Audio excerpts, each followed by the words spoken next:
Hey guys, just finished watching Marvel's Cloak and Dagger, Season 2, Episode 1, Restless Energy. So they did this 2-hour premiere and stuff, and I've only, so far I'm only going to do, this is going to be a review for the first episode, then I'm going to be doing the second episode, just because there's a few things to kind of get into and stuff, trying to keep each video kind of longer rather than just being too long and stuff. So it was kind of interesting. We start off with Tyrone kind of following some gangs and stuff, and he's trying to get the gangs, and he's giving the all the stuff to O'Reilly, but it's just kind of making the everything worse and stuff. He's going and stealing money and drugs from the gangs to give it to O'Reilly, but it's really just making things kind of worse and stuff. When we get a really interesting opening with bouncing back between Tyrone and Tandy. Tandy's doing ballet, Tyrone's following gangs and stuff, stealing the money and drugs and stuff. That was really interesting there. Although it would have been interesting to see him, I think it would have made more sense, especially, I don't know how long he's been doing this, but let's say a few months has passed since the season 1, it would make more sense that it's not the first time he's been dropping off bags of money and drugs to O'Reilly. So, she's only now telling him, no, don't do this, you're making it worse type thing. And then, why not, okay, get a big bag of money, drop it off at a homeless shelter, a church somewhere, drop it off to someone in need type thing. I think that would have been more interesting. It would have been something that, I don't know why he doesn't try and do that at least, but oh well. We see Tandy and her mother at a mother-daughter therapy and stuff. That was kind of interesting.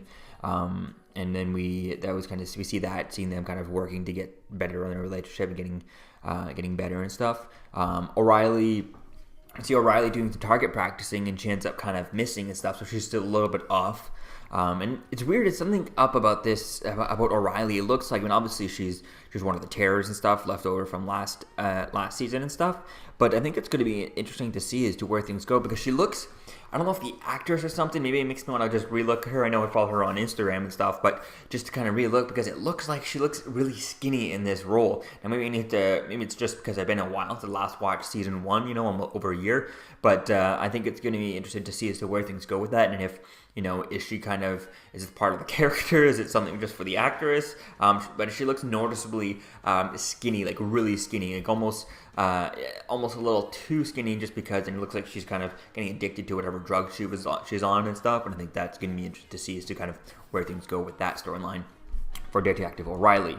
We see Tandy ends up going after one of the domestic abuse, and she kind of leaves a message and stuff for the guy, and that was really interesting. It's really cool. She kind of cuts the name, leave her alone, into the wall and stuff, and freaks the guy out. I think that was really interesting, but it ends up kind of backfiring on her when the victim, Michaela, from the support group and stuff, is actually ends up getting closer to her boyfriend because of that, So I think that's really going to be interesting to see as to where things go with that, how they're trying to do good as much as they can, but they just can't do good type thing, and they got to work together, because alone, as much as they try alone separately to do good, they just can't do it. They need each other to help each other do good type thing.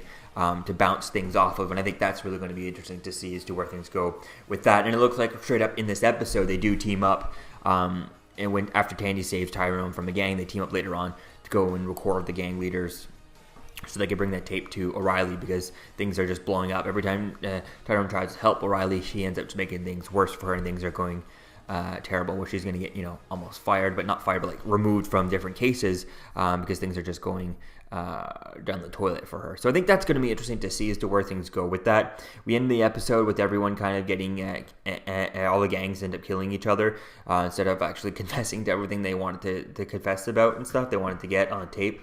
So I think that was really kind of interesting, and I definitely can't wait to see as to kind of where things are going to go for this show. And I think I'm really excited to see as to how things kind of continue on, to see as to what, so far in this first episode, we don't really get an idea as to kind of what the season-long storyline is, other than maybe them going after random gangs, which could be okay.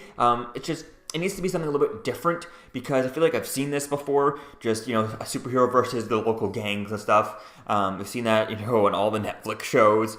We've seen that a lot in other things like that and stuff. So I'd like to see something a little bit more different than this, something, a spin on it that it kind of takes it and changes it up. But, the same kind of villains that we've seen in Daredevil, Luke Cage, Jessica Jones, Iron Fist, things like that. We've seen all these things before with a lot of street gangs, so I'd like to see something a little bit different and a different spin on it. Could be something kind of interesting to see where things go. So we'll have to wait and see as to where things go with this, but I'm really excited to see as to where this story kicks off. So let me know what you think, guys, about the first episode of Season 2 for Marvel's Cloak and Dagger, and I'll see you guys in the next video. Should be my episode 2. Peace out. I'm Captain America, here to talk to you about one of the most valuable traits a soldier or student can have. Subscribing. Sometimes subscribing is the key to victory. Sometimes it leads to very little, and it seems like it's not worth it. And you wonder why you waited so long for something so disappointing. How many more of these? You're still here. Don't forget to like, comment, and subscribe, guys. Peace. It's over.